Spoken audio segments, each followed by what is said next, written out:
Hello everyone. आप सब कैसे हैं? मैं उम्मीद करता हूं कि बहुत अच्छे होंगे। मैं Akash Kumar Bhadana ICT virtual classroom में आपका बहुत बहुत स्वागत करता हूं। और बच्चों, जैसा आपको पता है कि जो हमारा चैप्टर नंबर है आपका, हम लोग एक आपका चैप्टर नंबर 3 को हम लोग फिनिश कर चुके हैं। क्लियर है? Production and cost. और आज हम लोग 4th नंबर जो आपका चैप्टर है हम लोग उसको प्रारंभ करने जा रहे हैं। पूर्ण प्रतिस्पर्धा की स्थिति में एक फर्म का सिद्धांत। यानी अगर कोई आपकी कंपनी है वो टोटल रूप से कॉम्पिटिटर है तो उसके क्या सिद्धांत होंगे, वो किस प्रिंसिपल पर काम करेगी। इस प्रिंसिपल को जानने के लिए आज का जो हमारा पूरा चैप्टर है हम लोग उसको पढ़ेंगे। जैसे कि हमने नेक्स्ट जो हमारा ये आपका चैप्टर है इसमें हम कॉम्पिटिटिव आपके बाजार में स्थिति वस्तु के उसके विषय में पढ़ेंगे। और जो हमने पिछला पढ़ा था उसमें हम लोग उत्पादन कैसे होता है और लागत कैसी आती है उसके विषय में हम लोग बात कर रहे थे।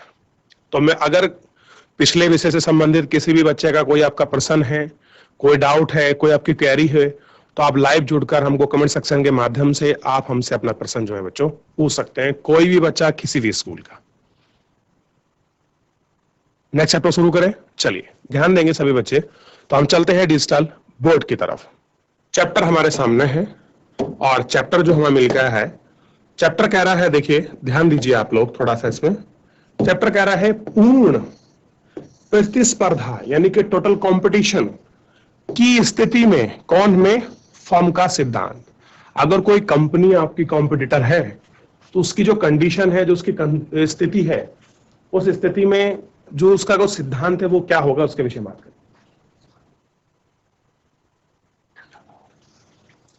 ठीक है, तो उसको हम लोग जानना है। देखिए अब कह रहा है कि आपने पूर्व अध्याय में इससे पहले में क्या पढ़ा, उत्पादन और फलन तो लागत वक्रों के संबंधित संकल्पनाओं का अध्ययन किया। इस अध्याय का केंद्र बिंदु भिन्न है। इसमें प्रश्न ये उठता है कि कोई भी फर्म किस प्रकार का निर्णय लेती है कि उसको कितना उत्पादन करना है। और इस प्रश्न के लिए हमारा उत्तर किसी भी रूप में सरल या अविवादित नहीं है, मतलब बिल्कुल सरल है और अविवादित नहीं है। उत्तर फर्म के व्यवहार का निर्णायक, ध्यान दीजिए, निर्णायक अपितु कुछ हद तक अनुचित मान्यताओं पर आधारित है। हमारे अनुसार फर्म कठोर रूप से लाभ अधिकतम करता है और हमारे अनुसार जो कंपनी है वो क्या चाहती है, आपका लाभ कमाना। देखिए ये जो पूरी स्थिति है, इस पूरी स्थिति को हम लोग क्या करते हैं, इतना बड़े लक्षण में नहीं लिखते। सिंपल सा अपना डिजिटल बोर्ड पर चलते हैं और भाई अपना पढ़ते चलेंगे, समझते चलेंगे और लिखते चलेंगे। क्लियर है? सबसे पहले आप देखिए, मैं आपको सब कुछ पढ़ाऊंगा। सबसे पहले आपको ध्यान रखना है कुछ आपके बिंदु। सबसे पहले कुछ आपको स्मरणीय, मतलब आपको कुछ याद रखने वाले ऐसे बिंदु हैं जो आपको याद रखने हैं। देखिए कुछ स्मरणीय आपके बिंदु हैं, उन बिंदुओं को आप लोग एक बार देख लीजिए। ठीक, इन बिंदुओं को आप लोग थोड़ा पढ़िए। और अगर हम इन बिंदुओं में ही हम बात करें तो हम आपका सबसे पहला जो पॉइंट है उसकी तरफ आपका बढ़ चलते हैं। देखिए सबसे पहले पॉइंट बनाकर समझते हैं। जो भी आपकी प्रत्येक जो आपकी फर्म है, जो भी आपकी प्रत्येक फर्म होगी, फर्म का मतलब आपका कंपनी, फर्म को क्या करना पड़ता है, को यह निर्णय, कौन सा निर्णय बच्चों, निर्णय लेना पड़ता है, निर्णय लेना पड़ता है कि कितना कितना उत्पादन करना है।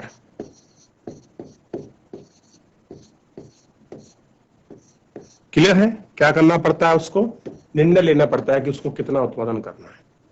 अगला पॉइंट देखिए, अब कह रहे कि यह मान्यता है, क्या है, यह मान्यता है कि,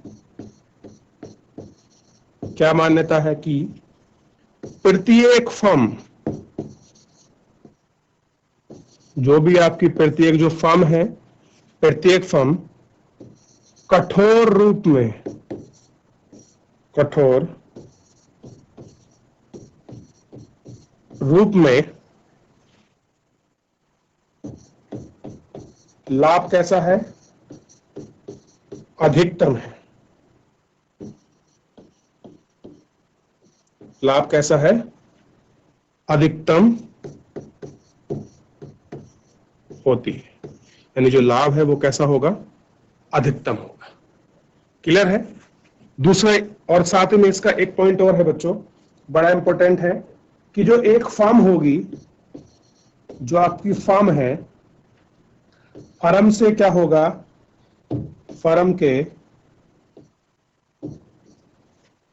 के संतुलन के आधार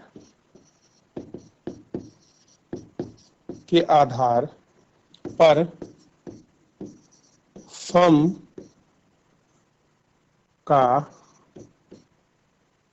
पूर्ति वक्र ज्ञात किया जाता है। क्या करते हैं हम लोग? उसको ज्ञात करते हैं। देखिए, ये सारे पॉइंट है जो हम लोग पढ़ेंगे इन चीजों में। क्लियर है?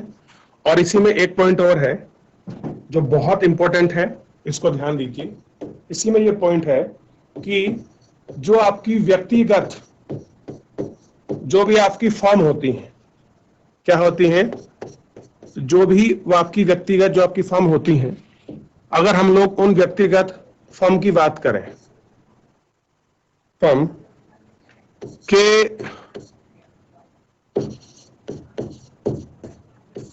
प्राप्ति प्रकृति वक्रों को सामूहित किया जाता है। क्या किया जाता है? उनको सामूहिक आपका किया जाता है। ध्यान रहेगा, ये हमारा है आपका कुछ स्मरणीय बिंदु, जो आपको ये सब चीजें हैं वो आपको याद रखनी है। क्लियर है? थोड़ा सा हम लोग इसमें आगे ध्यान देंगे, और बड़ा ही इंपॉर्टेंट है, और इसको हम लोगों को आपका समझकर भी चलना है कि देखिए, पूर्ण प्रतिस्पर्धा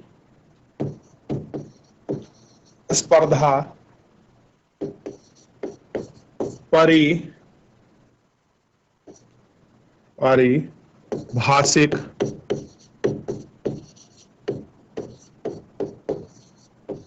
लक्षण कैसा है? पूर्ण परिभाषिक हम लोग आपके लक्षण की बात कर रहे हैं। ठीक है? पूर्ण परिभाषिक लक्षण। इस लक्षण को हम लोग देखें तो इस लक्षण में सबसे पहले आप लोग ध्यान दीजिए। अब देखिए, सबसे पहले हम लोग बैक चलते हैं। अब जितना भी हम लोग थ्योरी पढ़े हैं, ये जो पूरी थ्योरी हम लोगों को मिली है, ये इसमें उत्पादन फलन है, वहां किस प्रकार करती है, व्यक्तिगत रूप में है, कैसा है, इसको हम लोग जो है बच्चों, हम इसको तो टोटल जो भी अब तक पढ़े हैं हम लोग ये देखें कि ये क्या है, कैसे निर्णय लेगी, क्या मान्यता है, अधिकतम कैसे होगी, व्यापार का संतुलन है, उसकी पूर्ति, इन सब विषयों की हम लोग इसमें बात कर रहे हैं। और हम जो अब बात कर रहे हैं वो बात कर रहे हैं बच्चों अपने चैप्टर के अंदर पूर्ण प्रतिस्पर्धा आपके परिभाषिक लक्षण के बारे में। किसके बारे में बात कर रहे हैं? इसके आपके लक्षण के विषय में हम लोग आपकी बात कर रहे हैं। तो सबसे पहले इसमें आपको क्या देखना है? सबसे पहला लक्षण है कि जो आपका क्रेता है, क्रेताओं और विक्रेता की बड़ी संख्या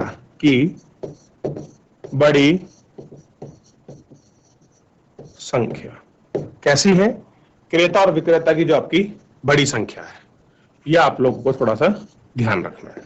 ठीक है? अगला देखिए, दूसरा है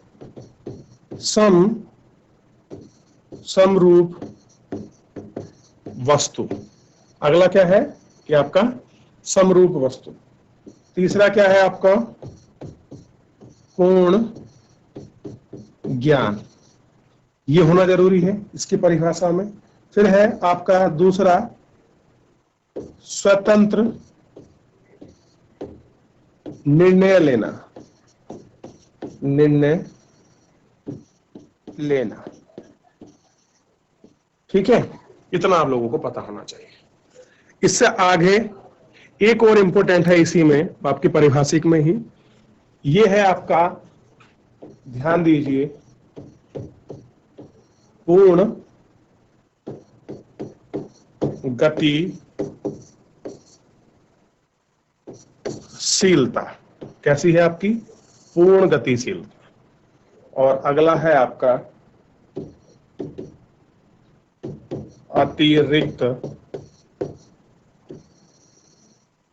अतिरिक्त यातायात लागत का अभाव। कैसा है? अतिरिक्त यातायात लागत का अभाव। ये इसमें सब है। जो क्या करता है? पूर्ण प्रतिस्पर्धा परिभाषिक लक्षण है। ये क्या है? पूर्ण प्रतिस्पर्धा आपका जो है इसका परिभाषिक आपका लक्षण है। ये हमको पता करना था। ठीक है, ये आपको पता होना चाहिए। इसके अंतर्गत ये सबसे इसमें आपकी महत्वपूर्ण चीज है। ठीक है, आप इसको देखिएगा। अगर आप इसमें इसको आपका देख रहे हैं पूर्ण प्रतिस्पर्धा आपका लक्षण, तो सबसे पहले वही चीज है कि आपको पता होना चाहिए विक्रेता की परिभाषा अधिक हो, एक रूप फर्म में एक रूपता हो, उत्पादन क्रय विक्रय करती हो, इनकी जानकारी हो, आपका स्वतंत्र रूप से हो, ये सब चीजें हों, तो आप क्या कह सकते हैं? आप उस आधार पर आप लोग स्वीकृति कर सकते हैं। उस पूर्ण लक्षण को, उन क्रेताओं की बड़ी संख्या को आप लोग उसमें देख सकते हैं, आप इसमें परख सकते हैं बच्चों। क्लियर है? दूसरा जो आता है बच्चों इसके अंदर बड़ा इंपॉर्टेंट आता है, वो आपको पता होना चाहिए। दूसरा है आपका इसी में जो सबसे इंपॉर्टेंट है, इसी में संप्राप्ति। देखिए इसको क्या कहते हैं, थोड़ा सा ध्यान दीजिए इस पर आप लोग। इसमें आपको मिलेगा किसी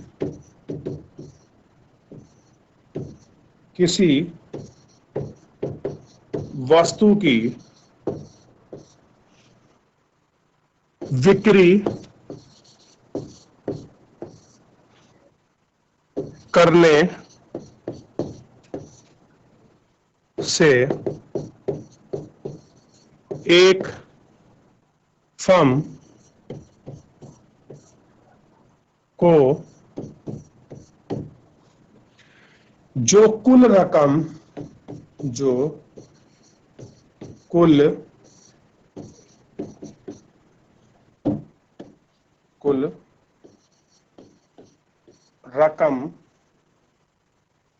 प्राप्त होती है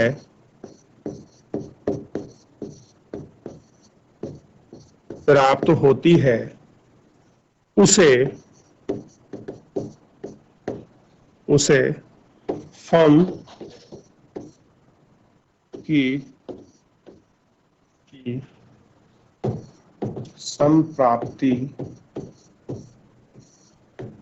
संप्राप्ति कहा जाएगा। क्या कहा जाएगा? उसे आपका उसकी संप्राप्ति कहा जाएगा। ठीक है, अगला देखिए, दूसरा इसी में पॉइंट है आपका, ध्यान दीजिए सभी, इसी में है।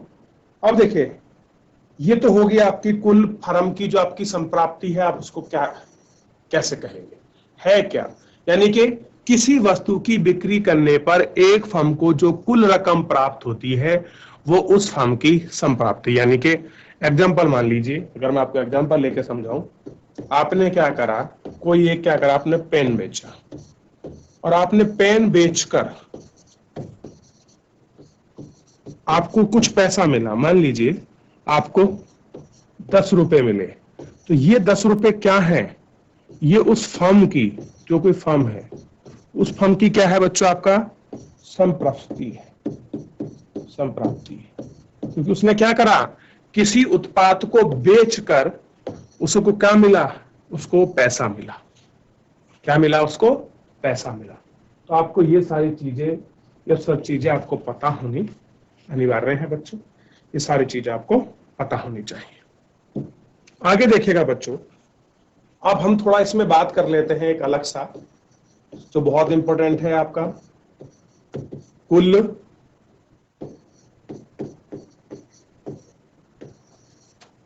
संपत्ति की। कुल संपत्ति वह है जो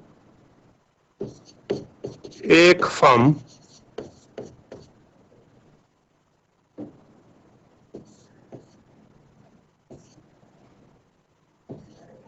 एक, ध्यान दीजिए, एक फर्म को विक्रय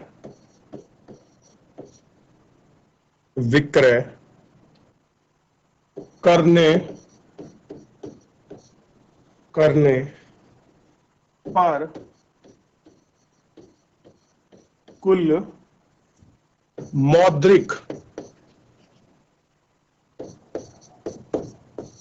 मौद्रिक प्राप्तियां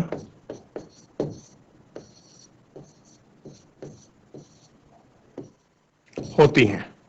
क्या होती हैं? कुल आपकी मौद्रिक जो प्राप्तियां हैं वो होती हैं। वो आपको इतना क्या है, इतना आपको याद रखना है। क्लियर है? आगे देखिएगा थोड़ा सा बच्चों, इसमें पूछता है आपका सीमांत, जो आपका सीमांत संप्राप्ति, और इसको समझिए। सीमांत संप्राप्ति क्या होती है? जैसा अभी हम लोगों ने कुल क्या पढ़ा आपका बच्चों, आपको ध्यान देना है कि हमने कुल संपत्ति के विषय में पढ़ा। तो हमने पढ़ा कुल संपत्ति वह एक फर्म जो विभिन्न आपके क्रय करने पर कुल मौद्रिक प्राप्त होता है, हम उसको कुल संपत्ति बोलते हैं। हम बात कर रहे हैं आपका सीमांत संपत्ति की। तो सीमांत संपत्ति क्या है? देखिए, जो वस्तु की अंतिम इकाई बेचकर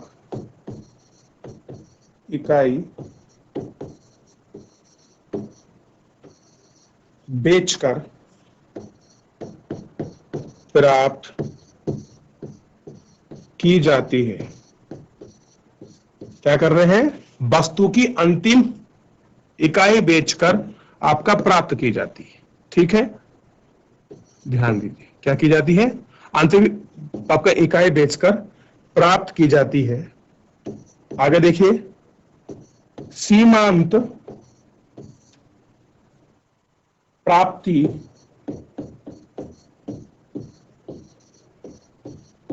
कुल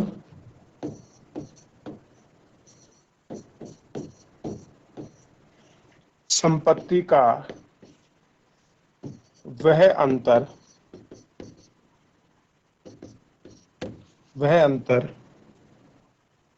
अंतर है जो उत्पादन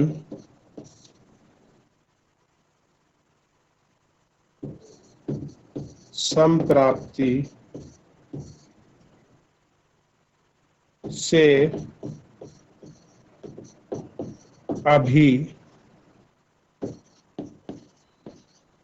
अभिप्राय है। क्या है?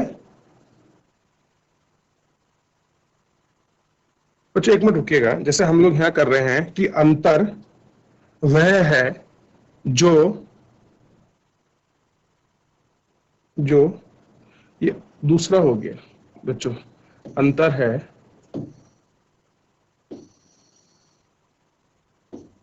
है जो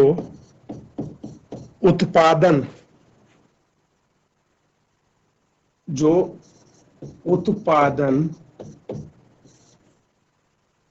की एक अतिरिक्त इकाई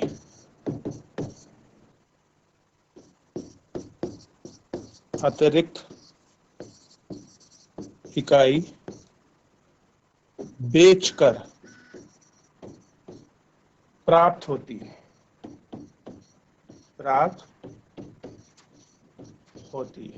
क्या हो रहा है? एक अतिरिक्त इकाई बेचकर क्या हो रहा है? आपका प्राप्त हो रहा है। आप उसको बोल सकते हैं कि बच्चों ये क्या है, ये आपकी कुल सीमांत आपकी संपत्ति। देखिए सबसे पहला थोड़ा ध्यान दीजिए, आपको और अच्छा पता लगेगा। जैसे कि हम लोगों ने पढ़ा संप्राप्ति क्या है, उसका पूरा एग्जांपल देखा। फिर अगले पेज में हमने पढ़ा कुल संपत्ति संप्राप्ति क्या है। फिर कुल संप्राप्ति के साथ साथ हम लोगों ने देख लिया आपका कि जो आपकी सीमांत संप्राप्ति क्या है, जो वस्तुओं की अंतिम इकाई बेचकर क्या करना है बच्चों, जो भी इकाई है उस इकाई को बेचकर प्राप्त की जाती है सीमांत प्राप्ति कुल संप्राप्ति का वह अंतर है। कह रहा क्या है, वह अंतर है जो उत्पादन की एक अतिरिक्त इकाई को बेचकर प्राप्त होती है। क्या होती है, एक अतिरिक्त इकाई को बेचकर जो हमको मिलती है हम उसको कहते हैं। क्लियर है, यहां तक आपको ध्यान देना है। ठीक, संप्राप्ति पता लग गया आपको। उससे पीछे जो ध्यान दीजिए, हम लोग पढ़ रहे पूर्ण प्रतिस्पर्धा की जो आपकी परिभाषा के जो लक्षण है, आपने लक्षण पढ़ लिए कि क्रेता और विक्रेता की बड़ी संख्या होनी चाहिए, समरूपता हो, पूर्ण वस्तु का ज्ञान हो, स्वतंत्र निर्णय आपका ले सके, पूर्ण गतिशील हो, अतिरिक्त यातायात का लागत का अभाव हो, ये हम लोगों ने देखा। और दूसरा हम देखा स्मरणीय बिंदु को हम लोग अपने लेक्चर के अंतर्गत देखा। तो इतना क्या कर चुके हैं हम अपने सारे अंतर्गत हम लोग आपका इसमें आपकी संप्राप्ति, ये प्राप्ति क्या होती है, हम इसको जो है आपका बच्चों कुल इसमें हम तक अब तक ये कहें कि जितना हम लोगों ने आपका लिखाया है हम उसको यहां तक पढ़ चुके हैं। ये थोड़ा मैथमेटिकल रूप बचा है, इस मैथमेटिकल रूप को हम लोग कल जो है अपने जब हम अपना लेक्चर शुरू करेंगे तो उस नेक्स्ट लेक्चर में हम लोग इसको लेंगे और इसको देखेंगे कि संप्राप्ति क्या होती है, कैसे उसकी जानकारी करते हैं, क्या सारी चीजें हैं, इनको हम लोग आपका देख सकते हैं, हम लोग इसको समझ सकते हैं। क्लियर है, तो आपको परिभाषा समझनी है, चैप्टर का मेन कंक्लूजन क्या है, चैप्टर क्या कहना चाह रहा है, उसमें कौन कौन से पॉइंट हैं, इन सब चीजों को हम लोगों को अपने लेक्चर के अंतर्गत आपका समझना है और देखना है। तो मैं उम्मीद करता हूं कि बच्चों आप सब लोग बहुत अच्छे से इन परिभाषाओं को पढ़ेंगे, लिखेंगे और इनको नोट कर लेंगे, क्योंकि इतनी लंबी स्टोरी पढ़ने से बढ़िया हम लोग उसको शॉर्ट फॉर्म में लिख लें कि पूरा चैप्टर कहना क्या चाह रहा है, क्या उसका सारांश है। ऐसे देखिए कि जो हमने अभी डिजिटल बोर्ड पर लिखा है वो हम लोगों ने सारांश के रूप में लिखा है कि टोटल जो आपका सारांश है वो क्या है, और आखिर में सारांश क्या बता रहा है, हमने उस सारांश की पूरी जानकारी अपने चैप्टर के माध्यम से आपका ली है, अपने लेक्चर में ली है। क्लियर है बच्चों, तो अगर इसमें किसी बच्चा को डाउट हो, कुछ चीज पूछनी हो, किसी प्रकार कोई कमेंट हो, तो आप लाइव जुड़कर हमको कमेंट सेक्शन के माध्यम से आप हम तक अपना प्रश्न जो है बच्चों हमसे पूछ सकते हैं।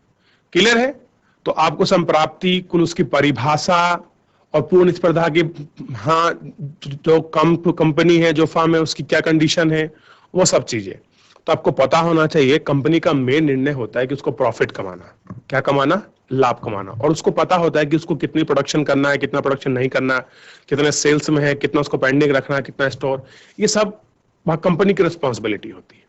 क्लियर है बच्चों, तो आज के लिए इतना ही, मिलता है नेक्स्ट लेक्चर में। मैं उम्मीद करूंगा कि आप सब बच्चे इसको घर जाकर एक बार अवश्य रिवीजन करें। बहुत बहुत धन्यवाद।